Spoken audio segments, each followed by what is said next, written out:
मेरे टैब की चार्जिंग नहीं थी, तो लाइट नहीं थी, इस वजह से फिर आपकी क्लास नहीं हो सकती। तो क्लास हम लोगों ने अरेंज करनी है। वालेकुम सलाम। क्लास हम लोगों ने अरेंज करनी है। अब या तो आप लोग आज शाम को ही मेरे साथ मतलब क्लास अपनी अरेंज कर लें जब आप लोग फ्री हो, नहीं तो फिर सैटरडे को हम लोग क्लास अरेंज कर लेते हैं। जीआर सीआर दोनों में से यहाँ पे कोई प्रेजेंट है?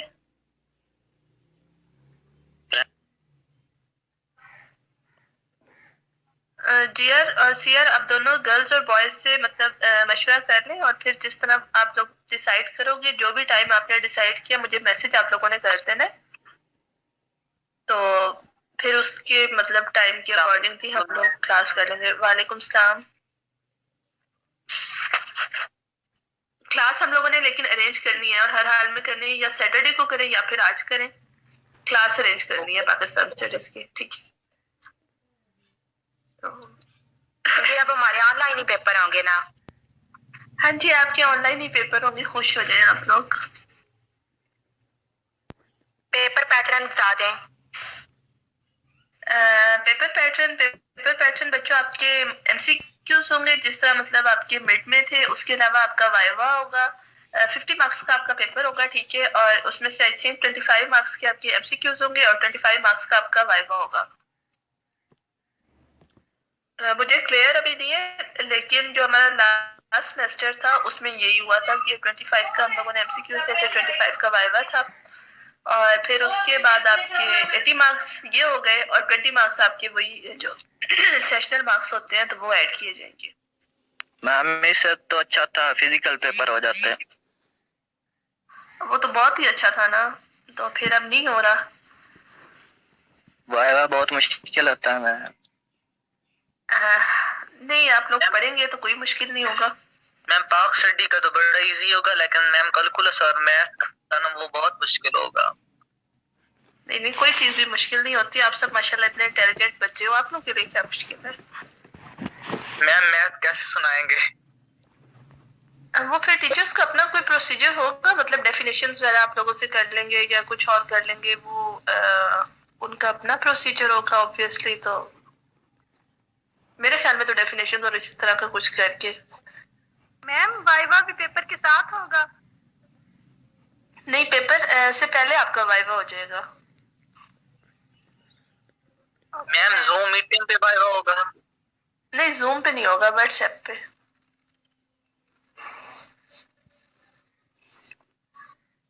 एक एक स्टूडेंट को कॉल करके, और जिस तरह मतलब पिछले सेमेस्टर में तो हम लोगों ने किया था, वो तो हम लोग स्टूडेंट्स को कॉल करके और हम लोगों ने वाइवा लिया था roll number wise. Ma'am video भी ऑन करवाते हैं? देखिए, फिर आप ये आप लोगों की पे डिपेंड करता है कि आप लोग हमारे साथ कितना कोऑपरेट करेंगे। अगर आप लोग चीटिंग नहीं करेंगे तो नहीं होगा, अगर चीटिंग करेंगे तो फिर होगा।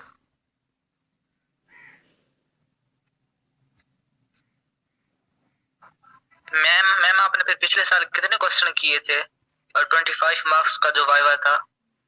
25 मार्क्स का बच्चों वाइवा था, और उसमें 10 to 12 क्वेश्चन मतलब लाजमी करने होते हैं। और क्वेश्चंस भी आप लोगों ने ये नहीं समझना कि छोटे छोटे क्वेश्चंस आप लोगों से कर लेंगे कि जी आप ये बताएं, इसकी डेफिनेशन बता दें, इसको डिफाइन कर दें, तो आपका वाइवा हो जाएगा। ऐसा नहीं होता। मतलब आपको कुछ एक्सप्लेन करने के लिए भी हम लोग बोल सकते हैं। मतलब हम लोगों ने तो आपके पूरे सेमेस्टर का है कि इस पे अब आप लोग डिपेंड कर रहे हो, आपका रिजल्ट करना होता है, तो सिर्फ डेफिनेशंस पे नहीं रहना आप लोगों ने। मतलब आप लोगों ने वैसे ही अपने पेपर को प्रिपेयर करना है, जैसे अगर आप लोग फिजिकली जाके पेपर दो तो जैसे आप लोग प्रिपेयर करके जाओगे, वैसा ही आप लोगों ने अभी पेपर के लिए अपनी सारी प्रिपरेशन को करना है। मैम आप अच्छे मार्क्स दे दीजिएगा। ओके, पहले ही आप लोगों के इतने अच्छे मार्क्स हैं, तो अब और आप लोगों को इससे भी अच्छे मार्क्स चाहिए। Yes ma'am. Yes ma'am. Final में भी अच्छे दे देना, मिड में तो आ गए। चलिए ठीक है। मैम आपने वो एमसीक्यू चेक कर लिया था? मैम वो 2 एमसीक्यूज थे। यस मैम, हाँ जी 2 एमसीक्यूज थे, मुझे पता है, पता लग गया था। तो असल में जिन दिनों में मैंने पेपर बनाया था, पेपर मैंने पहले बना लिया था आप लोगों का, लेकिन वो एंटर करते हुए मुझसे थोड़ी सी मिस्टेक हो गई थी। वो उन दिनों में मेंटली बहुत ज्यादा डिस्टर्ब थी आप लोग, इस वजह से थोड़ा सा मेरा हुआ है। तो वो जिन जिन बच्चों के पेपर में थे 2 एमसीक्यूज, जिसके पास 1 था या जिसके पास 2 थे, तो उन्हें मैं मार्क्स दूंगी। लेकिन इंशाल्लाह ताला फ्यूचर में ऐसा नहीं होगा, क्योंकि अब मतलब मैंने पेपर कर लिया, आप लोगों का बना लिया, और अब नहीं होगा। मैं 2-3 दफा से चेक भी कर चुकी हूँ। मैम आपने फाइनल का भी बना लिया पेपर? फाइनल का बना लिया? हाँ जी, फाइनल का पेपर मैंने बना लिया आप लोगों का। मैम अब हम कितने चैप्टर्स पढ़ेंगे? हम लोग चैप्टर्स पढ़ेंगे। चैप्टर्स तो नहीं है हमारे पास, टॉपिक्स हैं। चैप्टर तो हमारा सिर्फ एक ही है, बस ये कॉन्स्टिट्यूशनल हिस्ट्री वाला है। बाकी तो हमारे छोटे छोटे टॉपिक्स हैं।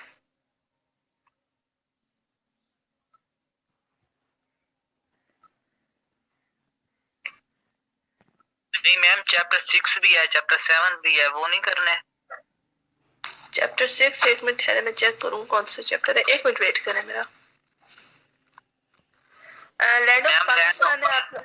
हाँ जी, लैंड ऑफ पाकिस्तान, और ये आप लोगों का geo strategic importance of Pakistan में आता है। और इसमें आपकी बुक में से तो मेरा ख्याल है कुछ भी नहीं होगा, ये नोट्स में से ही आप लोग करेंगे। और Pakistan and the Muslim world, इसमें हम लोगों ने फॉरेन पॉलिसी ऑफ पाकिस्तान आपका टॉपिक है, जो आपके सिलेबस में ऐड किया गया है। और यहाँ पे सिर्फ मुस्लिम स्टेट्स के साथ पाकिस्तान के रिलेशन है, जबकि हमने ओवरऑल रिलेशन को करना है। हमने नॉन मुस्लिम्स के साथ भी पाकिस्तान के रिलेशंस को डिस्कस करना है। तो और भी हमारे टॉपिक्स हैं, वो आपकी बुक में नहीं दिए हुए, तो वो सारे टॉपिक्स भी हमने 2-3 टॉपिक्स और हैं, वो भी हमने करने हैं। पाकिस्तान के प्रॉब्लम्स को हमने करना है, इकोनॉमी ऑफ पाकिस्तान को हमने डिस्कस करना है।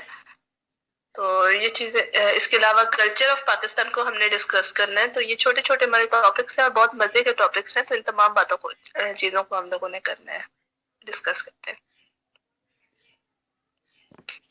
अब पढ़ना शुरू करें।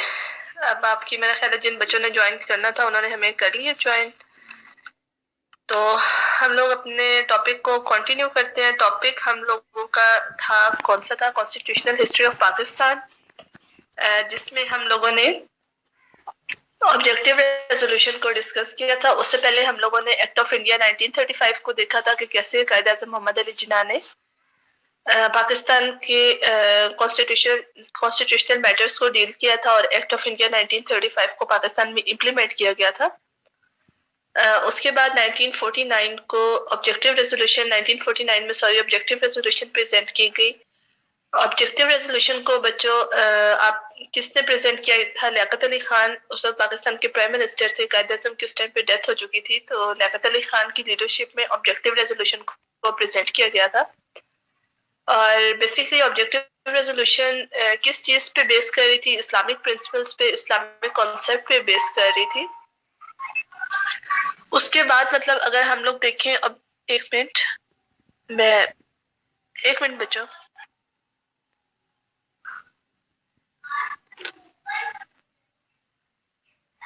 ओके। तो ऑब्जेक्टिव रेजोल्यूशन को प्रेजेंट किया गया था। ऑब्जेक्टिव रेजोल्यूशन पे, जिस तरह मैंने आपको बताया था कि ऑब्जेक्टिव रेजोल्यूशन को अपोज किया गया था नॉन मुस्लिम मेंबर्स की तरफ से। और उसके बाद मतलब लियाकत अली खान की डेथ कब हुई थी? कुछ पता है आप लोगों को? तो मैं क्लास में किसी स्टूडेंट को कुछ थोड़ा बहुत पता हो? हाँ जी अवैस। मैम 1951 में हुई थी, लियाकत बाग, रावलपिंडी।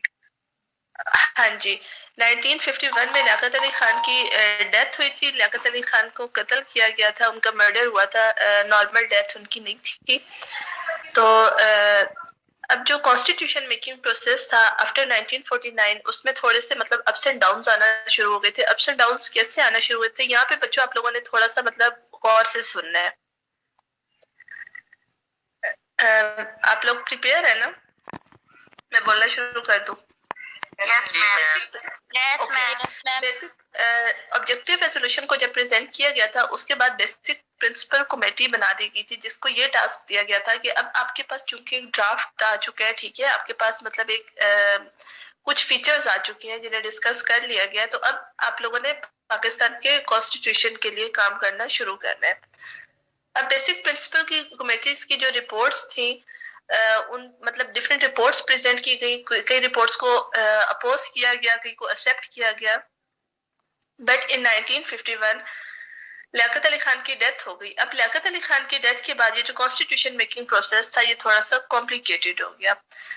तो इसमें मतलब अप्स एंड डाउन्स आते रहे, बट फाइनली जब चौधरी मोहम्मद अली ने चौधरी मोहम्मद अली पाकिस्तान के प्राइम मिनिस्टर बने, तो उनकी टीम ने ठीक है मतलब काफी एफर्ट्स के बाद, काफी स्ट्रगल के बाद पाकिस्तान के कॉन्स्टिट्यूशन का बिल जो है उसे प्रेजेंट किया और फाइनली मतलब उस बिल को प्रेजेंट करने के बाद उस बिल को पास किया गया। तो 23 मार्च 1956 को पाकिस्तान का फर्स्ट कॉन्स्टिट्यूशन पाकिस्तान में इम्प्लीमेंट कर दिया गया। अब बच्चों यहाँ पे आप थोड़ा सा मिक्सअप कर दोगे, जिस तरह मॉर्निंग वालों ने मुझसे थोड़ा सा मिक्सअप करवाया मतलब क्वेश्चंस करके। तो चौधरी मोहम्मद अली उस टाइम पे पाकिस्तान के प्राइम मिनिस्टर थे। तो मोहम्मद, आप लोग अगर पढ़ोगे अपनी बुक्स में से या कहीं और से अगर आप लोग सर्च करो तो आप लोग को दो नाम मिलेंगे, एक मोहम्मद अली बोगरा और एक चौधरी मोहम्मद अली। तो ये दोनों डिफरेंट पर्सनैलिटीज हैं, ठीक है, इन दोनों को आप लोगों ने मिक्सअप नहीं करना। मोहम्मद अली बोगरा डिफरेंट पर्सनैलिटी का नाम है और चौधरी मोहम्मद अली जो है वो डिफरेंट है।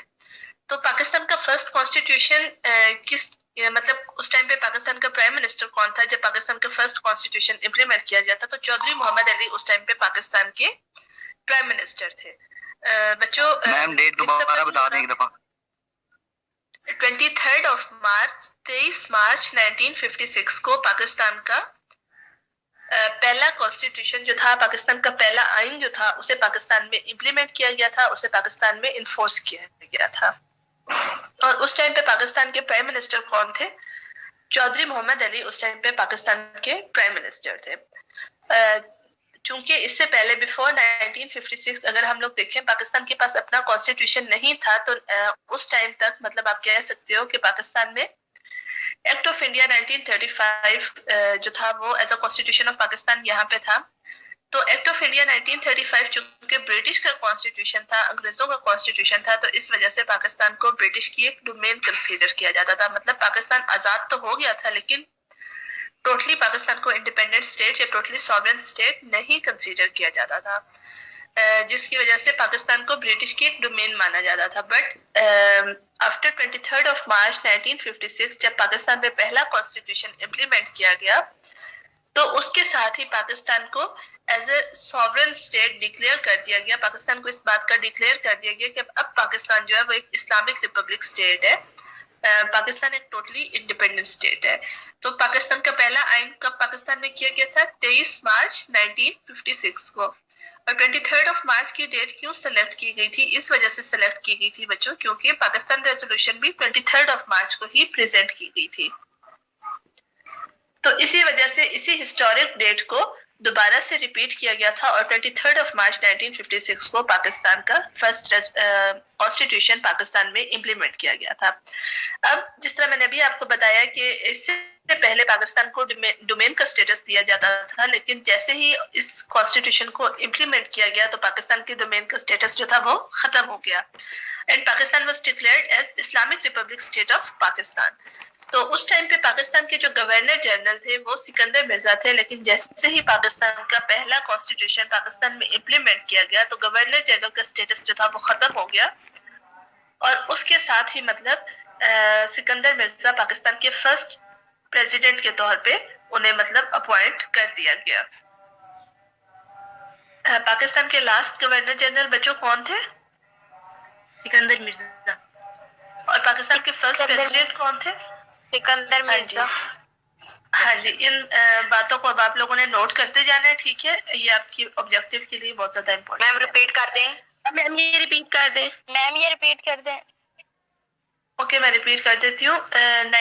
23 मार्च 1956 को जब पाकिस्तान का पहला कॉन्स्टिट्यूशन पाकिस्तान में इम्प्लीमेंट किया गया तो पाकिस्तान का जो डोमेन का स्टेटस था वो स्टेटस खत्म हो गया और उसके साथ ही पाकिस्तान को डिक्लेयर किया गया as an Islamic republic of Pakistan. उस टाइम पे पाकिस्तान का मतलब गवर्नर जनरल का स्टेटस था, ठीक है? तो जैसे ही मतलब पाकिस्तान का फर्स्ट कॉन्स्टिट्यूशन पाकिस्तान में इम्प्लीमेंट हुआ तो ये गवर्नर जनरल का जो स्टेटस था ये भी खत्म हो गया और इस तरह पाकिस्तान के जो लास्ट गवर्नर जनरल थे सिकंदर मिर्जा, तो वो मतलब पाकिस्तान के फर्स्ट प्रेसिडेंट बन गए। तो इस तरह बच्चों पाकिस्तान के last governor general Sikandar Mirza, Pakistan के फर्स्ट प्रेसिडेंट सिकंदर मिर्जा। अब 1956 के कॉन्स्टिट्यूशन के जो फीचर्स, हाँ जी बोले मैम। सेकंड गवर्नर जनरल और सेकंड प्राइम मिनिस्टर जो थे वो चौधरी मोहम्मद अली थे। सेकंड गवर्नर जनरल कौन थे बच्चों? इस तरह तो ना करें। हाँ जी क्लास, पाकिस्तान के सेकंड गवर्नर जनरल कौन थे? ख्वाजा नाज़िमुद्दीन। ख्वाजा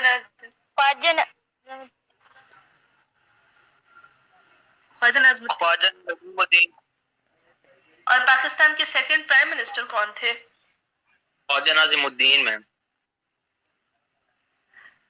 सेम थे मतलब प्राइम मिनिस्टर? यस मैम, उस वक्त सेम थे।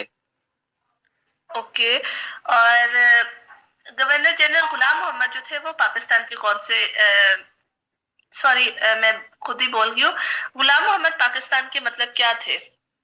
वो भी मैम गवर्नर जनरल थे। ख्वाजा नाज़िमुद्दीन के बाद वो आए थे। ओके। और पाकिस्तान के उस टाइम पे प्राइम मिनिस्टर कौन थे? उस वक्त चौधरी मोहम्मद अली बोगरा थे और फिर उसके बाद चौधरी मोहम्मद अली बने थे, चौधरी मोहम्मद अली। चले,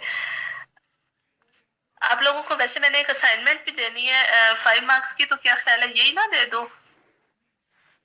जी मैम। यस लेकिन ये बहुत आसान हो जाएगी, मतलब मुश्किल नहीं होगी। अच्छा, पाकिस्तान में टोटल कितने गवर्नर जनरल थे? मैम 4। 4, हाँ जी। उनके नाम?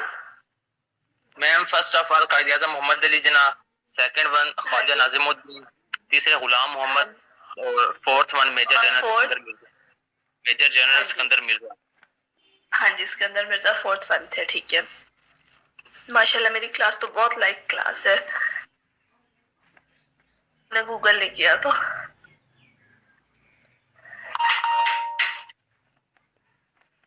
मैम नेम रिपीट कर दें गवर्नर जनरल। गवर्नर जनरल्स के नेम रिपीट कर दें पाकिस्तान के। हाँ जी, आप रिपीट करेंगे क्लास या मैं रिपीट करूं? मैं रिपीट करूं? हाँ जी कर दें। फर्स्ट गवर्नर जनरल कायद आजम, सेकंड ख्वाजा नाज़िमुद्दीन, थर्ड गुलाम मोहम्मद और फोर्थ पे मेजर जनरल सिकंदर मिर्जा। और प्राइम मिनिस्टर ऑफ पाकिस्तान की मतलब अगर कोई डिक्लेयर थोड़ा बहुत मुझे उनके बारे में बताए तो। मैम फर्स्ट ऑफ ऑल थे लियाकत अली खान, सेकंड वन थे Khwaja Nazimuddin, third of one थे मोहम्मद अली बोगरा।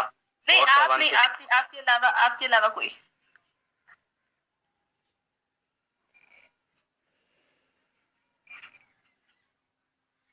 हाँ जी गर्ल्स, जवेरिया चले, आपने खुद ही अपने माइक को अनम्यूट कर दिया। जवेरिया बताएंगे हमें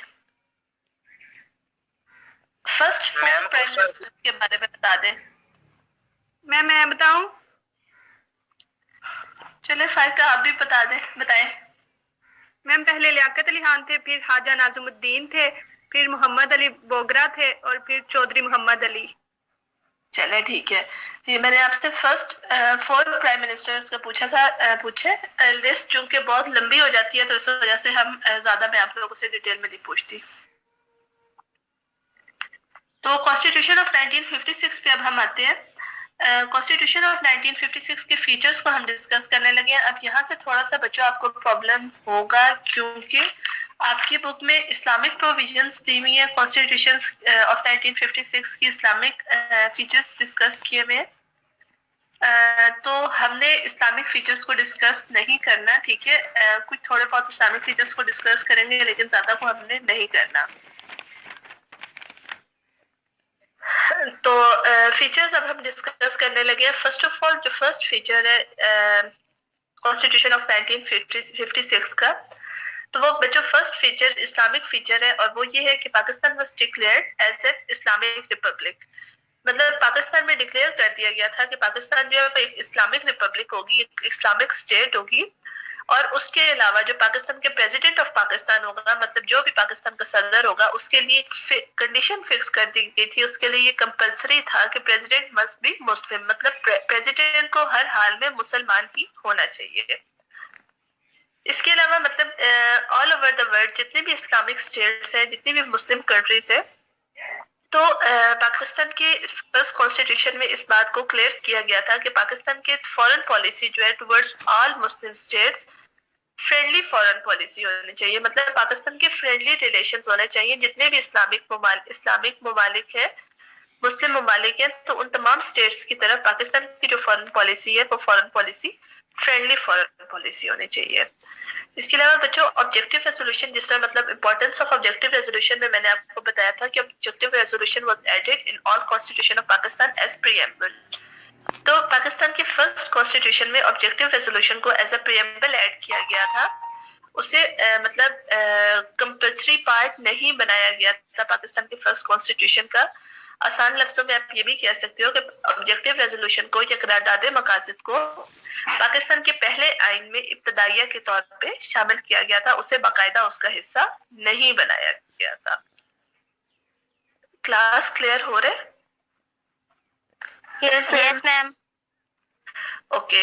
इसके अलावा पाकिस्तान के जो सिटीजन्स थे, चाहे वो मुस्लिम्स थे, आइदर दे वर मुस्लिम्स और नॉन मुस्लिम्स, तो उन तमाम पाकिस्तान के सिटीजन्स को इस बात की टोटली मतलब आप कह सकते हो कि आज़ादी दे दी गई थी, उन्हें ऑटोनॉमी दे दी गई थी कि वो अपने रिलीजन के अकॉर्डिंगली अपनी जिंदगी गुजार सकते हैं। अब जिस तरह मतलब मुसलमानों के लिए इस्लामिक टीचिंग्स जो है वो बहुत ज्यादा इम्पोर्टेंट है, तो फर्स्ट कॉन्स्टिट्यूशन में इस बात को क्लियर कर दिया गया था कि मुसलमान जो है वो अपने दीन के मुताबिक, अपने मजहब के मुताबिक, कुरान और सुन्नत के मुताबिक अपनी जिंदगी गुजार सकते हैं। तो ये थे बच्चों मतलब हमारे फर्स्ट पॉइंट या फर्स्ट फीचर आप कह सकते हो ऑब्जेक्टिव रेजोल्यूशन का। अब जिस तरह मतलब इसमें मैंने पॉइंट आउट किया प्रेसिडेंट को कि पाकिस्तान का जो प्रेसिडेंट है उसके लिए कंडीशन फिक्स की गई थी कि पाकिस्तान के प्रेसिडेंट को हर हाल में मुसलमान नहीं होना चाहिए। तो अब हम प्रेसिडेंट को फर्दर डिस्कस करते हैं। तो प्रेसिडेंट के लिए बच्चों ये कहा गया था कि पाकिस्तान के जो सिटीजन्स हैं मतलब मैम मुस्लिम कंट्रीज का आपने क्या बताया? मैम मुस्लिम कंट्रीज का क्या बताया आपने? ओके, मैं रिपीट करती हूँ कि पाकिस्तान की जो फॉरेन पॉलिसी है टुवर्ड्स मुस्लिम स्टेट्स वो फ्रेंडली फॉरेन पॉलिसी होनी चाहिए। मतलब क्या इस बात का कि इस दुनिया में जितने भी इस्लामी ममालिक हैं, ठीक है, जितने भी मुसलमान ममालिक हैं, तो पाकिस्तान का जो बिहेवियर है, पाकिस्तान का जो एटीट्यूड है, पाकिस्तान की जो फॉरेन पॉलिसी है उन तमाम ममालिक की तरफ, पाकिस्तान के जो मतलब आप आसान लफ्जों में ताल्लुकात भी कह सकते हो, तो वो पाकिस्तान के जो जितने भी रिलेशंस है इस्लामिक स्टेट्स के साथ, वो रिलेशंस फ्रेंडली रिलेशंस होने चाहिए, मतलब अच्छे रिलेशंस होने चाहिए। ऐसा नहीं होना चाहिए कि पाकिस्तान का हार्श एटीट्यूड हो टुवर्ड्स दैट मुस्लिम स्टेट्स। मतलब हमने फ्रेंडली रिलेशंस को ही अडॉप्ट करना है और हमारी फॉरेन पॉलिसी भी इसी चीज पे बेस करती हो। जी मैम समझ आ गई। ओके, तो प्रेसिडेंट का जिस तरह मतलब आपको मैंने बताया फर्स्ट फीचर में कि president of Pakistan must be Muslim, मतलब हर हाल में प्रेसिडेंट के लिए फिक्स कर दिया गया था कि मुसलमान होना चाहिए। अब दूसरी बात ये कि पाकिस्तान के सिटीजन्स में से कोई भी मुसलमान सिटीजन, कोई भी मुस्लिम सिटीजन पाकिस्तान का प्रेसिडेंट बन सकता है, लेकिन उसके लिए कंडीशन बच्चों ये थी कि प्रेसिडेंट की जो एज लिमिट है वो मिनिमम 40 इयर्स होनी चाहिए, मतलब कम से कम जो है वो 40 साल का होना चाहिए। 40 साल से कम जो है वो पाकिस्तान का प्रेसिडेंट नहीं बन सकता। इसके अलावा दूसरी बात ये कि प्रेसिडेंट का जो टाइम पीरियड है, प्रेसिडेंट की जो टेन्योर है वो 5 इयर्स फिक्स कर दी गई थी कि प्रेसिडेंट जो है वो अपने ऑफिस में कब तक रह सकते हैं, 5 साल के लिए रह सकते हैं। Class clear? Yes ma'am. जी मैम। Yes ma'am. हाँ जी बोले। मैम जी ये क्यों कहा गया था कि 40 से अबव वाले प्रेसिडेंट बन सकते, बिलो वाले क्यों नहीं बन सकते?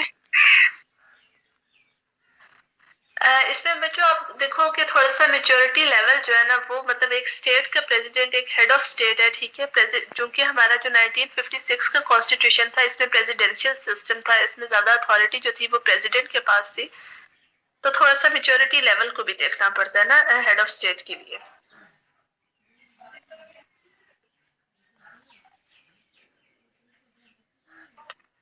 तो अभी जिस तरह मैंने आपको बताया कि हेड ऑफ स्टेट, एक मिनट क्लास,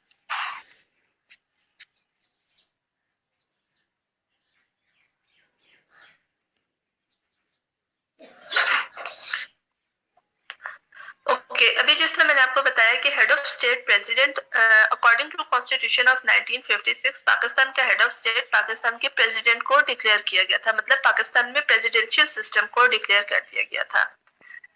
अब मतलब ज्यादा अथॉरिटी जो थी, जो सुप्रीम अथॉरिटी आप कह सकते हो, वो प्रेसिडेंट के पास थी, प्राइम मिनिस्टर के पास नहीं थी। जिस तरह मतलब अगर आप लोग रिसेंटली देखो तो प्राइम मिनिस्टर के पास ज्यादा अथॉरिटी है। तो 1956 के कॉन्स्टिट्यूशन के अकॉर्डिंगली ज्यादा अथॉरिटी या सुप्रीम अथॉरिटी प्रेसिडेंट के पास थी, मतलब प्रेसिडेंट जो था उसे हेड ऑफ स्टेट कंसीडर किया जाता था। बच्चों जहां से आपको समझ नहीं आएगी, जहां वो पॉइंट जैसे ही मैं एंड करूंगी तो आप लोगों ने उसी वक्त उस पॉइंट को मेरे साथ डिस्कस कर लेना है। अच्छा, अब हम सेकंड पॉइंट को हम डिस्कस करने लगे हैं। तो सेकंड पॉइंट बच्चों, जिस तरह मतलब आप लोगों को मैंने बताया कि 1956 के कॉन्स्टिट्यूशन को जब पाकिस्तान में इम्प्लीमेंट किया गया था तो पाकिस्तान की जो कॉन्स्टिट्यूएंट असेंबली थी उसे ही पाकिस्तान की नेशनल असेंबली में चेंज कर दिया गया था। तो अब जब नेशनल असेंबली में उससे चेंज कर दिया गया था तो मतलब जो एग्जीक्यूटिव अथॉरिटी थी, मैं दोबारा से रिपीट कर रही हूँ, ये सुप्रीम अथॉरिटी थी, वो प्रेसिडेंट के पास थी। फेडरल फॉर्म ऑफ गवर्नमेंट था चूंकि पाकिस्तान में, तो सुप्रीम अथॉरिटी पाकिस्तान के प्रेसिडेंट के पास थी। इसके अलावा बच्चों दूसरी इंपॉर्टेंट बात, या सबसे इंपॉर्टेंट बात जो कि 1956 के कॉन्स्टिट्यूशन में थी, वो ये था कि 1 यूनिट फार्मूला इंट्रोड्यूस करवा दिया गया था 1956 के कॉन्स्टिट्यूशन में। अब 1 यूनिट फार्मूला के बारे में आप लोगों को कुछ पता हो, कुछ आइडिया हो किसी बच्चे को?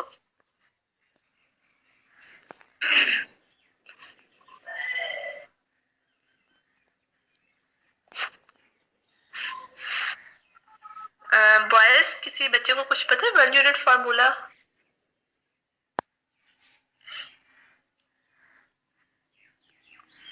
ओके, 1955 में पाकिस्तान में 1 यूनिट फार्मूले को इंट्रोड्यूस करवाया गया था। और 1 यूनिट फार्मूला क्यों पाकिस्तान में इंट्रोड्यूस करवाया गया था? क्योंकि पाकिस्तान में पॉलिटिकल इश्यूज स्टार्ट हो रहे थे। किस वजह से स्टार्ट हो रहे थे? क्योंकि पाकिस्तान के 2 विंग्स थे, east Pakistan and west Pakistan. तो वहां से जो हमारे पॉलिटिकल डिफरेंसेस थे या दूसरे जो हमारे डिफरेंसेस थे, उनकी वजह से बहुत ज्यादा इश्यूज हो रहे थे। मैम डेट दोबारा बता दें। 7th of July 14th of October 1955 को 1 यूनिट फार्मूला बनाया गया था या डिक्लेयर किया गया था पाकिस्तान में, जिसके अंडर पाकिस्तान के 14 अक्टूबर 1955, 14th अक्टूबर 1955 1 यूनिट फार्मूला पाकिस्तान में डिक्लेयर किया गया था, जिसमें पाकिस्तान के 2 प्रोविंसेस बना के दिए गए थे। अब इसका मतलब 1956 के कॉन्स्टिट्यूशन से क्या ताल्लुक है? इसका ताल्लुक बच्चों ये है कि पाकिस्तान की जो नेशनल असेंबली थी, जो कि 1956 के कॉन्स्टिट्यूशन के बाद बनी थी, तो उसमें टोटल मेंबर्स जो थे वो 300 टोटल मेंबर्स थे, ठीक है।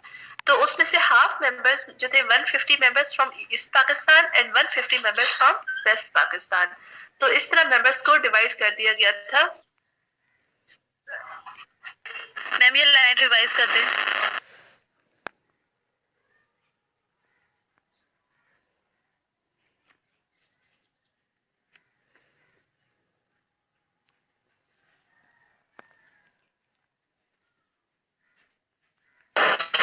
ओके, मैं रिवाइज कर देती हूँ। 1956 के कॉन्स्टिट्यूशन के अंडर जो पाकिस्तान की नेशनल असेंबली थी, उसके 300 टोटल मेंबर्स थे, जिसमें से 150 members from east Pakistan and 150 members from west Pakistan. मतलब हाफ मेंबर्स ईस्ट पाकिस्तान से लिए गए थे, हाफ मेंबर्स जो थे वो वेस्ट पाकिस्तान से लिए गए थे। मैम टोटल कितने? 300।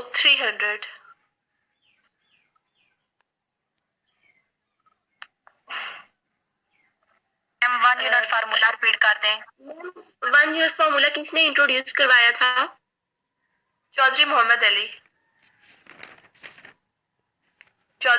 अली ने 14th of October 1955 को 1 यूनिट फार्मूला इंट्रोड्यूस करवाया था या 1 यूनिट फार्मूला बनाया था। और उसके बाद मतलब 1956 का जब कॉन्स्टिट्यूशन पाकिस्तान में इम्प्लीमेंट किया गया था, तो पाकिस्तान की नेशनल असेंबली के टोटल मेंबर्स 300 मेंबर्स थे, जिसमें से 150 members from east Pakistan and 150 members from west Pakistan. मतलब इक्वली डिस्ट्रीब्यूट कर दिया गया था। इसके अलावा बच्चों दूसरी जो इम्पोर्टेंट बात थी नेशनल असेंबली के सेशंस के मुताबिक के लिए वो ये थी कि एक मिनट में अपनी बात कंप्लीट कर लूं, उसके बाद मैं आपका क्वेश्चन पूछ सकती हूँ। तो जिस तरह नेशनल असेंबली के जो सेशंस होते हैं तो उस टाइम पे 1956 के कॉन्स्टिट्यूशन के अकॉर्डिंगली पाकिस्तान की नेशनल असेंबली के लिए इस बात को कंपलसरी कर दिया गया था कि नेशनल असेंबली के 2 सेशंस हर हाल में होने हैं, ठीक है। और 2 सेशंस जो है उसमें से एक सेशन जो है वो हर हाल में ढाका में होना चाहिए, मतलब ईस्ट पाकिस्तान में हर हाल में एक सेशन होना चाहिए, एक सेशन वेस्ट पाकिस्तान में होना चाहिए। तो इस तरह से मतलब इन मैटर्स को डील करने की एक कोशिश की गई थी। हाँ जी, अब आप अपना क्वेश्चन बोले। मैम एक सेशन ढाका में, मैम एक सेशन ढाका में था, दूसरा कहाँ था? दूसरा कराची। एक साल में 2 होने चाहिए। मैम कौन से पाकिस्तान में 2 सेशंस? मैम क्या बोला आपने? मैम ईस्ट पाकिस्तान में ढाका में था सेशन और दूसरा कराची में था वेस्ट पाकिस्तान। हाँ जी हाँ जी हाँ जी। मैम हाँ जी बोले। मैम कॉन्स्टिट्यूशन असेंबली को नेशनल असेंबली में चेंज क्यों किया था?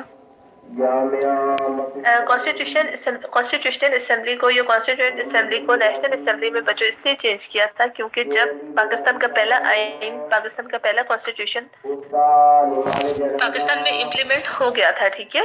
तो अब कॉन्स्टिट्यूएंट असेंबली की जरूरत हमें नहीं थी, मतलब कॉन्स्टिट्यूएंट असेंबली बनाई ही इसीलिए गई थी कि पाकिस्तान के फ्यूचर कॉन्स्टिट्यूशन को फॉर्मुलेट, एक मिनट बच्चों,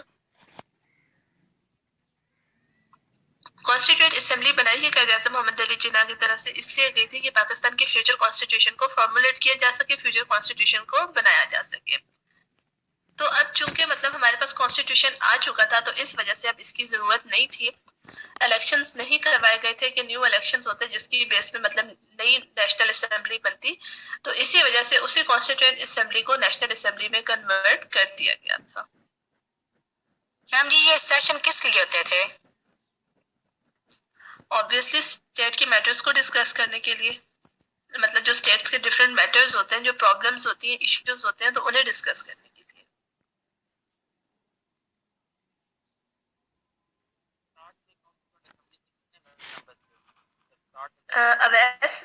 अवैस आपकी आवाज नहीं आ रही। जब बनाई थी कायद आज़म मोहम्मद अली जिन्ना ने उस वक्त कितने इसके मेंबर्स थे स्टार्ट में? बाद में 300 हो गए। फर्स्ट ऑफ ऑल कितने थे इसके? फर्स्ट ऑफ ऑल अब मेरे पास नोट्स नहीं पड़े हुए, लेकिन मेरा ख्याल है 56 या 65, लेकिन मैं फिर भी आपको चेक करके बताऊंगी। लेकिन मैंने आपको लिखवाए थे उस वक्त के उस असेंबली के कितने मेंबर्स थे। 67 मेरे माइंड में नहीं आ रहे, मैं आपको चेक करके दोबारा से कंफर्म करके बताऊंगी।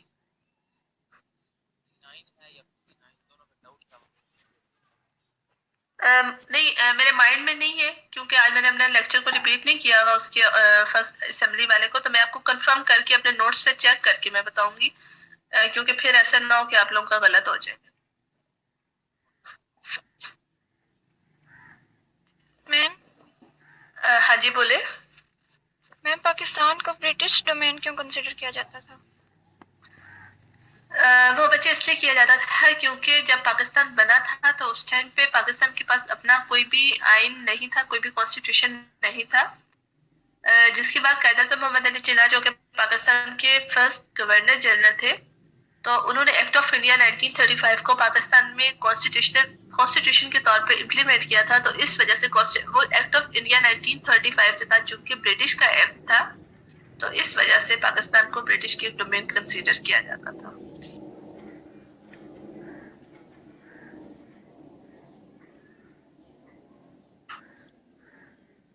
नेक्स्ट पॉइंट की तरफ चले।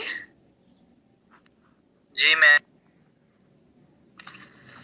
ओके अब उसके बाद एक मिनट में मैसेज देख लूंगी, इसका मैसेज है, एक मिनट बच्चों बस। मैं नोट्स कौन से ग्रुप में सेंड करूं? मैं हमारे पास तो पाकिस्तान स्टडीज का कोई ग्रुप नहीं है। मैम आप जी आर पर सेंड कर दें। ओके, मैं GR को सेंड कर दूंगी, वो आप लोगों के साथ शेयर कर देंगे। Okay ma'am. ओके, अब उसके बाद पाकिस्तान में मतलब जो फॉर्म ऑफ गवर्नमेंट था, मतलब कौन सा सिस्टम पाकिस्तान में इंट्रोड्यूस करवाया गया था कॉन्स्टिट्यूशन ऑफ 1956 के अंडर।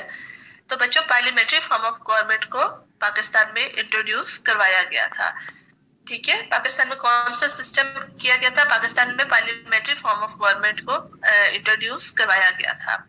लेकिन ज्यादा अथॉरिटी जो थी, ज्यादा राइट्स जो थे, वो किसके पास थे? वो प्रेसिडेंट ऑफ पाकिस्तान, जो कि उस टाइम पे सिकंदर मिर्जा थे, तो उनके पास अथॉरिटी जो थी, ज्यादा अथॉरिटी, ज्यादा राइट्स जो थे, वो उनके पास थे।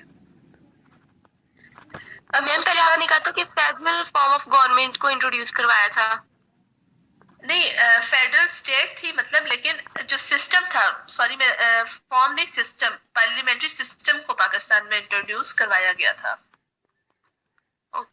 वैसे तो फेडरल फॉर्म में थी ना, मतलब सॉरी मैं मिक्सअप कर गई हूँ, मैं खुद मिक्सअप कर जाती हूँ। फेडरल फॉर्म ऑफ गवर्नमेंट थी, फेडरेशन थी, उसके बाद हमारे प्रोविंसेस थे। ठीक है, फेडरल, प्रोविंसेस और कॉन्करेंट, 3 लिस्ट थी। अब मैं इसे मतलब डिटेल में आपके साथ डिस्कस करती हूँ। शुक्र है आपने मेरी गलती को पॉइंट आउट कर दिया। सिस्टम जो था बच्चों, पाकिस्तान में जो पॉलिटिकल सिस्टम था, वो पार्लियामेंट्री सिस्टम को इंट्रोड्यूस करवाया गया था। आप लोगों ने मिक्सअप नहीं करना, मैंने से मिक्सअप कर दिया, आप लोगों ने फौरन मेरी गलती को पॉइंट आउट कर दिया, तो मैंने ठीक कर लिया। लेकिन आप लोग गलती करोगे तो पेपर में आपके मार्क्स का इशू हो जाएगा, तो आप लोगों ने इसे मिक्सअप नहीं करना। मैम एक दफा दोबारा बता दें। मैं रिपीट करने लगी हूँ।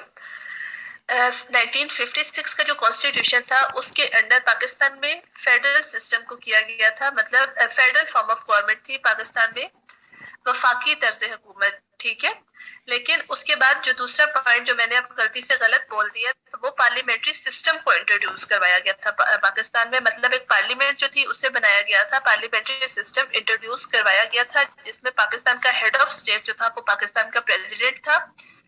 उसके अलावा जो दूसरे राइट्स थे वो पाकिस्तान के प्राइम मिनिस्टर को दिए गए थे, लेकिन ज्यादा अथॉरिटी, सुप्रीम अथॉरिटी जो थी वो पाकिस्तान के प्रेसिडेंट के पास थी।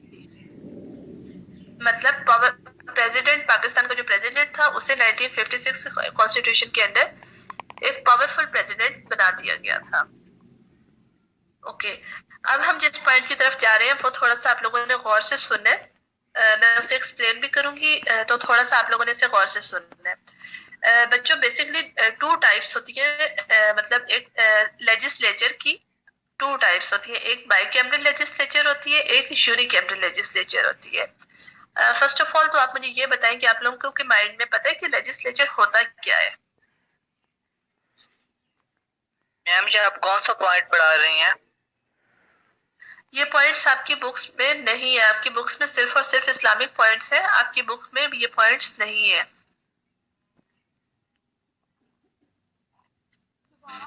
मैम पॉइंट को रिपीट करें। मैंने पॉइंट अभी नहीं स्टार्ट किया, अभी मैं थोड़ा सा आपको पहले क्लियर करूंगी, उसके बाद मैं पॉइंट बताऊंगी आप लोगों को, क्योंकि आप लोग फिर इसे मिक्सअप कर दोगे।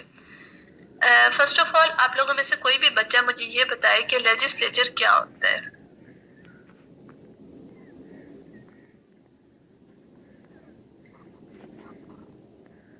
बॉयज पार्टिसिपेट करें प्लीज। मैम मुकन्ना, मैम इसमें लॉ वगैरह को इंट्रोड्यूस करवाना होता है, असेंबली।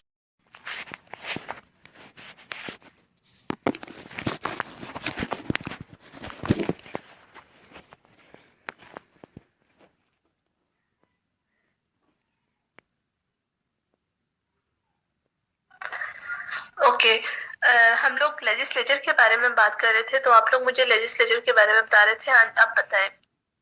मैम जो कानून बनाते हैं, असेंबली होती है,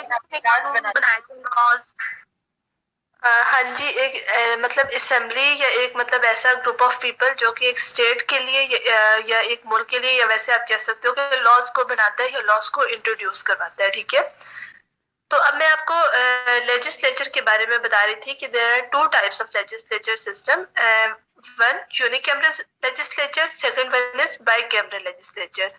मैंने कौन से वर्ड बोले? मैंने वर्ड बोले, हाँ जी, यूनिकैमरल एंड बाइकैमरल। ठीक है, तो unicameral system, unicameral legislature and bicameral legislature, इसमें डिफरेंस बच्चों ये होता है कि यूनिकैमरल लेजिस्लेचर में ओनली वन बॉडी होती है, ठीक है, मतलब जो आपकी नेशनल असेंबली होती है वो आपकी यूनिकैमरल लेजिस्लेचर के अंडर आएगी, मतलब वन बॉडी। जबकि बाइकैमरल में क्या होता है कि आपके टू हाउसेस होते हैं, टू आपकी बॉडीज होती हैं। जिस तरह मतलब अब पाकिस्तान में अगर आप लोग देखो तो there is bicameral system in Pakistan, मतलब पाकिस्तान के पास टू हाउसेज है, एक अपर हाउस है और एक लोअर हाउस है। अपर हाउस में आपका कौन सा आ जाता है इदारा?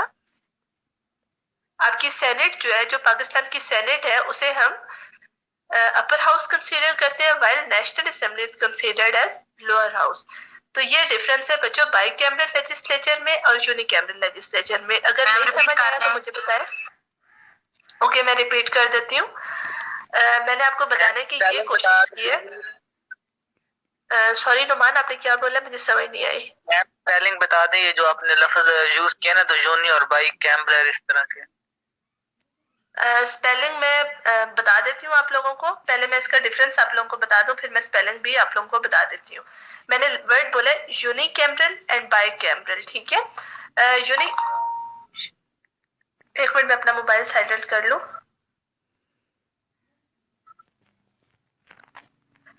यूनिकैमरल में बच्चों मैंने आप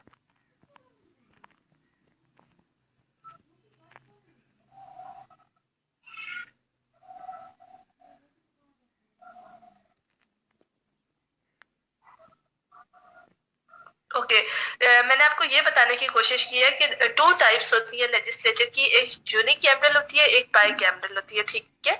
यूनिकैमरल में ये होता है कि आपके पास ओनली वन मतलब हाउस होता है, ठीक है, आपके पास एक इदारा होता है, जैसे जो कि आपकी मतलब जैसे नेशनल असेंबली आप कह सकते हो। इसके अलावा बाइकैमरल में बच्चों जिस तरह इसके नाम से ही शो हो रहा है कि टू हाउसेज होते हैं, एक आपका अपर हाउस होता है, एक आपका लोअर हाउस होता है। अपर हाउस में आपकी सेनेट आ जाती है, लोअर हाउस में आपकी नेशनल असेंबली आ जाती है। तो ये डिफरेंस है आपका यूनिकैमरल लेजिस्लेचर में एंड बाइकैमरल लेजिस्लेचर में। अब इसकी मैं स्पेलिंग्स बोलने लगी हूँ। UNI, अगर मेरी समझ नहीं आती तो मैं आपको मैसेज कर देती हूँ, लेकिन एक दफा मैं बोल देती हूँ। UNICAMERAL यूनिकैमरल, और बाइकैमरल के BICAMERAL। तो ये टू सिस्टम्स है। अब 1956 के कॉन्स्टिट्यूशन के अंडर पाकिस्तान में यूनिकैमरल सिस्टम को इंट्रोड्यूस करवाया गया था कि पाकिस्तान में सिर्फ वन मतलब बॉडी थी जो कि हमारी नेशनल असेंबली थी, वन हाउस को कंसीडर किया गया था जो कि हमारी नेशनल असेंबली थी, उसमें टू हाउसेस को कंसीडर नहीं किया गया था। बच्चों समझ आई है या मैं रिपीट करूं इस बात को? मैम रिपीट कर दें। ओके, एक मिनट चले। मैंने आप लोगों को ये बताने की कोशिश की है, दोबारा से फिर से मैं रिपीट करने लगी हूँ कि टू हाउस मतलब टू टाइप्स होती है, सॉरी, एक यूनिकैमरल लेजिस्लेचर होती है, एक बाइकैमरल लेजिस्लेचर होती है। यूनिकैमरल लेजिस्लेचर में बच्चों आपके पास वन हाउस होता है, one house mean national assembly, ठीक है, आपके पास सिर्फ नेशनल असेंबली होती है। जबकि बाइकैमरल लेजिस्लेचर जो होता है इसमें आपके टू हाउसेस होते हैं, एक आपकी सेनेट है, एक आपकी नेशनल असेंबली है। टू हाउसेस में अपर हाउस एंड लोअर हाउस का कॉन्सेप्ट दिया जाता है। मतलब अगर आप लोग बुक्स में देखोगे या कभी आप लोग न्यूज पेपर्स वगैरह में देखो तो उसमें आपको मतलब अक्सर जगहों पे ये लिखा हुआ नजर आएगा कि upper house and lower house. तो upper house and lower house में आप लोगों ने ये नहीं करना कि नेशनल असेंबली और प्रोविंशियल असेंबली को आप लोग कर दो, जिस तरह मैंने किया था। मतलब मैंने अपने BS में यही समझा था कि अपर हाउस जो है वो नेशनल असेंबली है और लोअर हाउस जो है वो प्रोविंशियल असेंबली है। तो ये नहीं होता। अपर हाउस में बच्चों आपकी सेनेट होती है, लोअर हाउस में आपकी नेशनल असेंबली होती है, ठीक है। तो ये डिफरेंस होता है दोनों लेजिस्लेचर्स में, एक में सिर्फ नेशनल असेंबली होती है, एक जबकि दूसरे में सेनेट और नेशनल असेंबली दो हाउसेस होते हैं। तो 1956 का जो कॉन्स्टिट्यूशन था, तो 1956 के कॉन्स्टिट्यूशन में बच्चों यूनिकैमरल लेजिस्लेचर को पाकिस्तान में इंट्रोड्यूस करवाया गया था। मतलब पाकिस्तान में सिर्फ और सिर्फ नेशनल असेंबली का कॉन्सेप्ट था, सेनेट का कॉन्सेप्ट उस वक्त नहीं दिया गया था। अब क्लियर हुआ या अब भी कोई प्रॉब्लम है? यस मैम, क्लियर है। आप कंफ्यूज तो नहीं हो रहे? हाँ जी बोले। मैम ये जो पार्लियामेंट सिस्टम होता है यही बाई कैमरल सिस्टम है ना, क्योंकि इसमें ही 2 हाउसेज होते हैं, अपर हाउस और लोअर हाउस। हाँ जी, इसमें ही होता है, लेकिन वैसे अगर आप लोग देखो तो पार्लियामेंट्री सिस्टम को ही 56 के कॉन्स्टिट्यूशन में पाकिस्तान में इम्प्लीमेंट किया गया था, लेकिन उसी पार्लियामेंट्री सिस्टम के अंडर ही पाकिस्तान में 1 हाउस या यूनिकैमरल सिस्टम को यहाँ पे इम्प्लीमेंट किया गया था।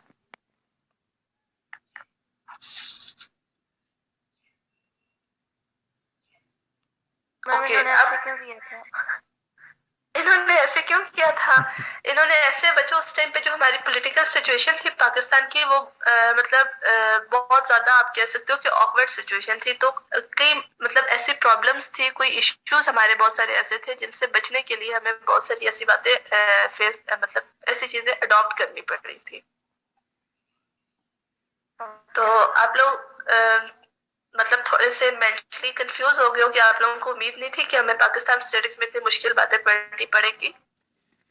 तो अब मैं बहुत आसान से 2 पॉइंट्स आपके साथ डिस्कस करने लगी हूँ। रिटन फॉर्म ऑफ कॉन्स्टिट्यूशन, ठीक है, 1956 का जो पाकिस्तान का कॉन्स्टिट्यूशन था वो रिटन फॉर्म में था, ऑरल फॉर्म में नहीं था। Other point is 2 national languages, जिस तरह ऑब्जेक्टिव रेजोल्यूशन में इस बात को डिक्लेयर किया गया था कि पाकिस्तान की नेशनल लैंग्वेज उर्दू होगी, लेकिन 1956 के कॉन्स्टिट्यूशन में इस बात को खत्म कर दिया गया था और इस बात को किया गया था कि पाकिस्तान की 2 नेशनल लैंग्वेजेस होंगी। 2 नेशनल लैंग्वेजेस कौन कौन सी? एक उर्दू और दूसरी बंगाली, मतलब दोनों लैंग्वेजेस को नेशनल लैंग्वेज का स्टेटस दे दिया गया था। ये दोनों बहुत ज्यादा 7 पॉइंट थे जो मैंने अभी आपके साथ शेयर किए। मैम पाकिस्तान में तो बंगाली, हाँ जी, क्या बोल रहे थे नुमान आप? मैम पाकिस्तान में तो बंगाली नहीं बोली जाती। उस टाइम पाकिस्तान में बोली जाती थी, क्योंकि उस टाइम पे ईस्ट वेस्ट पाकिस्तान दोनों ईस्ट और वेस्ट दोनों पाकिस्तान का हिस्सा थे, तो उस वक्त मतलब बोली जाती थी। ईस्ट पाकिस्तान पाकिस्तान का ही हिस्सा था और वहां पे बंगाली बोली जाती थी। वहां से हमारे प्रॉब्लम्स हो रहे थे कि उर्दू को प्रेफर किया जा रहा है, तो इस वजह से 1956 के कॉन्स्टिट्यूशन में दोनों लैंग्वेजेस को, उर्दू और बंगाली दोनों लैंग्वेजेस को नेशनल लैंग्वेज का स्टेटस दे दिया गया था। मैम ईस्ट पाकिस्तान बनने की कौन सी डेट थी? 1971 था, और डेट कौन सी थी? 16 दिसंबर 1971, 16 दिसंबर।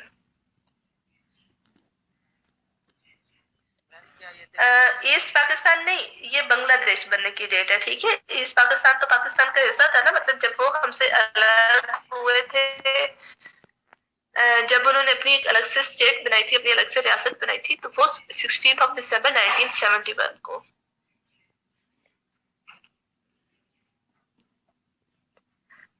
बच्चों आप लोग कंफ्यूज तो नहीं हुए आज? No ma'am. क्योंकि अभी थोड़ी से 2-3 रिटन फॉर्म वाले पॉइंट्स रिपीट कर दे। पाकिस्तान का जो कॉन्स्टिट्यूशन था, फर्स्ट कॉन्स्टिट्यूशन ऑफ 1956, वो रिटन फॉर्म में मौजूद था। मतलब आप कह सकते हो कि उसे लिखा गया था, ये रिटन फॉर्म में ही था, ठीक है। अब इस पॉइंट को क्यों ऐड किया गया आपके ख्याल में कि रिटन फॉर्म में था? वैसे तो ऑब्वियसली कोई भी डॉक्यूमेंट हो तो वो रिटन फॉर्म में ही होता है ना, ऑरल फॉर्म में तो कोई भी डॉक्यूमेंट नहीं होता। तो आपको क्या लगता है कि इस पॉइंट को क्यों ऐड किया गया है?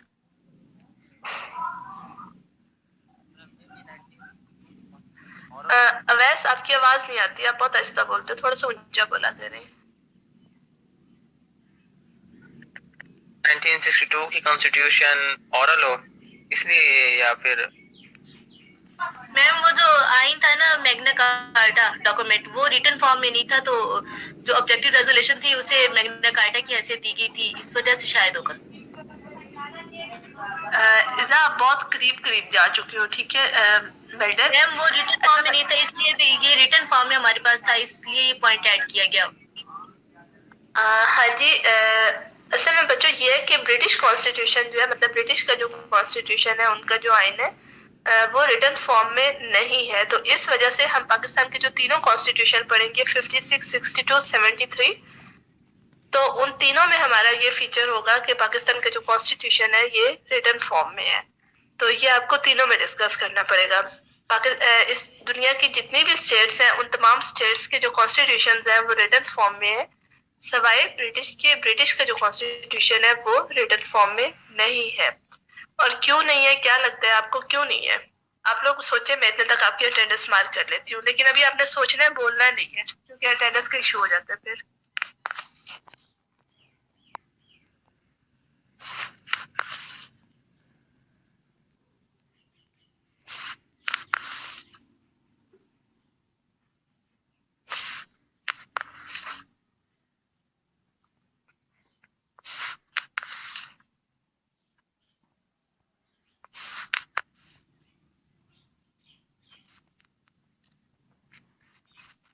हाँ जी क्लास, अब आपने कुछ ना कुछ सोच लिया होगा, तो आप मुझे बताएं कि ब्रिटिश कॉन्स्टिट्यूशन रिटन फॉर्म में क्यों नहीं है, आपको क्या लगता है?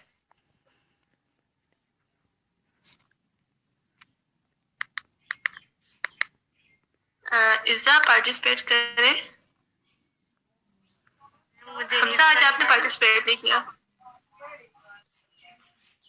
मैम क्योंकि ना मतलब कि उनका ऐसा, हमारा जैसे कॉन्स्टिट्यूशन है, इसमें हमारे जो पॉइंट्स हमने इम्प्लीमेंट किए हैं वो हमारे इम्प्लीमेंट होते हैं, लेकिन ब्रिटिश का कोई ऐसा एक कंफर्म कोई नहीं ना होगा आइन कॉन्स्टिट्यूशन, दैट्स व्हाई इसको रिटन फॉर्म में नहीं लिखा गया। इतनी बड़ी स्टेट, मतलब जिसके बारे में कभी ये कहा जाता था कि ब्रिटिश एम्पायर जो है वहां पे कभी सूरज गुरूब भी नहीं होता, तो उसके बारे में आप ऐसी बात कर रहे हैं? मैम क्या पता उनके जो है वो कॉन्स्टिट्यूशन, उसमें अमेंडमेंट्स ना होती हो, वो फिक्स्ड हो। ये वैलिड पॉइंट है। इसके अलावा बॉयज,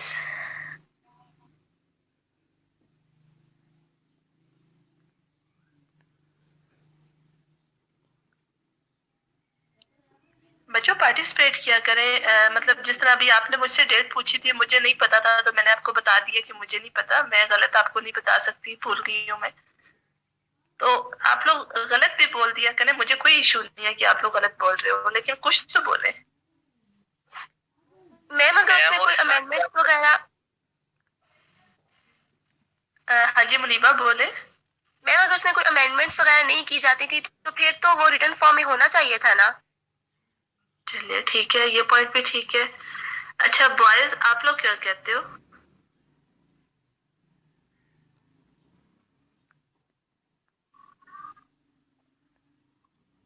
मैम वो इस्लामी रियासत नहीं, इस वजह से उसको मतलब एज सबूत नहीं रखा गया, विटनेस के जरिए नहीं रखा गया, वो उन्होंने नहीं रिटर्न फॉर्म नहीं लिया उसका, तो हमारी इस्लामी रियासत इस वजह से उन्होंने रिटर्न फॉर्म में लिया।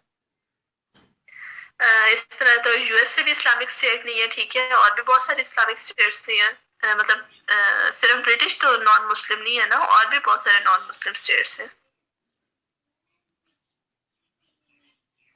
चले, ये ना आप लोगों से मैंने परसों इंशाल्लाह जब हमारी क्लास होगी तो उसमें मैं आपसे पूछूंगी, आप लोगों ने मुझे बताना है। इससे पहले भी शायद मैंने आप लोगों को कोई टास्क दिया हुआ था, जहां तक मुझे याद पड़ रहा है।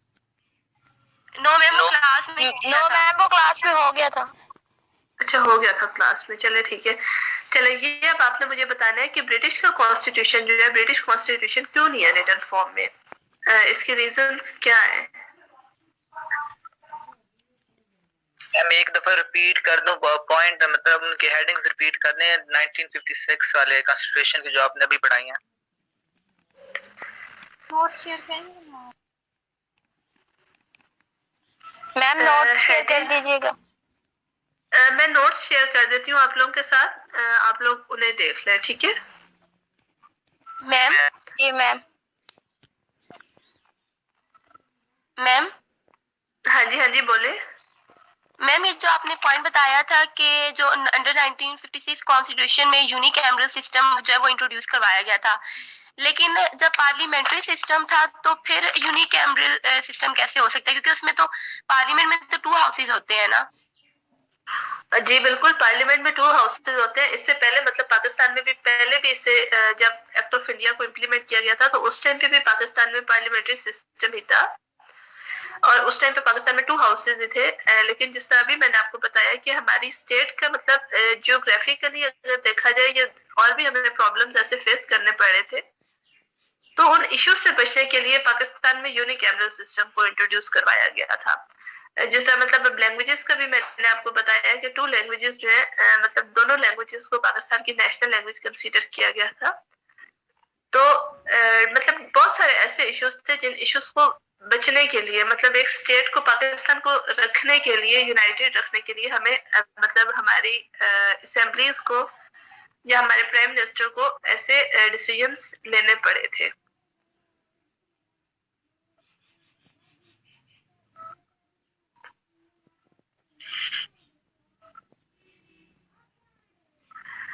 ओके अब इसके बाद जो हमारा एक और पॉइंट है बहुत आसान सा पॉइंट है वो मैं आपके साथ डिस्कस करने लगी हूँ। वो पॉइंट बच्चों ये है कि constitution of 1956 was a flexible constitution. ठीक है, एक फ्लेक्सिबल कॉन्स्टिट्यूशन था कॉन्स्टिट्यूशन ऑफ 1956 जो था। मतलब इसमें फ्लेक्सिबल किस सेंस में था कि 2/3 मेंबर्स ऑफ नेशनल असेंबली जो थे वो पाकिस्तान की कॉन्स्टिट्यूशन में अमेंडमेंट कर सकते थे। मतलब पॉसिबल था कि अगर 2/3 मेंबर्स उस अमेंडमेंट को कोई भी अमेंडमेंट अगर कॉन्स्टिट्यूशन में करनी है 1956 से कॉन्स्टिट्यूशन में कोई भी अमेंडमेंट होनी है तो अगर नेशनल असेंबली के 2/3 मेंबर्स उस अमेंडमेंट की फेवर में वोट कर देते हैं उसे सपोर्ट कर देते हैं तो अमेंडमेंट पाकिस्तान की कॉन्स्टिट्यूशन में पॉसिबल है। मतलब कोई भी चेंज किया जा सकता है। तो इस वजह से 1956 का कॉन्स्टिट्यूशन जो था इसे फ्लेक्सिबल कॉन्स्टिट्यूशन कंसीडर किया जाता है। ये पॉइंट बच्चों आपको क्लियर हुए? मैम रिपीट कर दें। ओके मैं रिपीट करने लगी हूँ कि constitution of 1956 was a flexible constitution. मतलब रिजिड कॉन्स्टिट्यूशन नहीं था। इसमें भी अब बच्चों 2 टाइप्स होती हैं। आप लोग कहोगे कि मैडम हर चीज को एक्सप्लेन करने बैठ जाती है, तो एक्सप्लेन मैं इस वजह से करती हूँ कि आप लोगों को प्रॉब्लम ना हो। तो बेसिकली 2 टाइप्स होती हैं कॉन्स्टिट्यूशंस की, एक रिजिड कॉन्स्टिट्यूशन होता है, एक फ्लेक्सिबल कॉन्स्टिट्यूशन होता है। रिजिड कॉन्स्टिट्यूशन बच्चों कौन सा कॉन्स्टिट्यूशन होता है? रिजिड कॉन्स्टिट्यूशन वो कॉन्स्टिट्यूशन होता है जिसमें चेंजेस या अमेंडमेंट्स इतनी आसानी से पॉसिबल ना हो। मतलब एक डिफरेंट प्रोसीजर के थ्रू उसमें चेंजेस हो सकते हो। On the other hand flexible constitution को अगर हम देखें तो फ्लेक्सिबल कॉन्स्टिट्यूशन वो होता है जिसमें इजीली चेंजेस हो सकते हो, अमेंडमेंट्स हो सकते हो। अब 1956 का जो कॉन्स्टिट्यूशन था वो फ्लेक्सिबल कॉन्स्टिट्यूशन था। फ्लेक्सिबल कॉन्स्टिट्यूशन कैसे था कि नेशनल असेंबली जो कि हमारे पास उस वक्त एक हाउस था, ठीक है, हमारा मतलब हमारा लेजिस्लेचर असेंबली भी आप उसे कह सकते हो। तो हमारी नेशनल असेंबली के 2/3 मेंबर्स जो थे वो किसी भी अमेंडमेंट के किसी भी चेंज की फेवर में अगर वोट कर देते तो वो अमेंडमेंट या चेंज जो है वो हमारे कॉन्स्टिट्यूशन में पॉसिबल था, मतलब हो सकता था। अब क्लियर हुआ या अब भी नहीं हुआ? यस मैम अब क्लियर हो गया। ओके इसके साथ ही हमारे क्लास का टाइम भी खत्म हो गया है। तो कोई और अगर आपके माइंड में क्वेश्चन है तो परसों इंशाल्लाह ताला हम अपनी क्लास में करेंगे और इसके साथ ही हम परसों अपने इस टॉपिक को भी खत्म करेंगे। Okay class best of. हाँ जी नोट्स मैं आपके साथ अभी शेयर कर देती हूँ। बेस्ट ऑफ लक बच्चों। अल्लाह हाफिज। अल्लाह हाफिज मैम।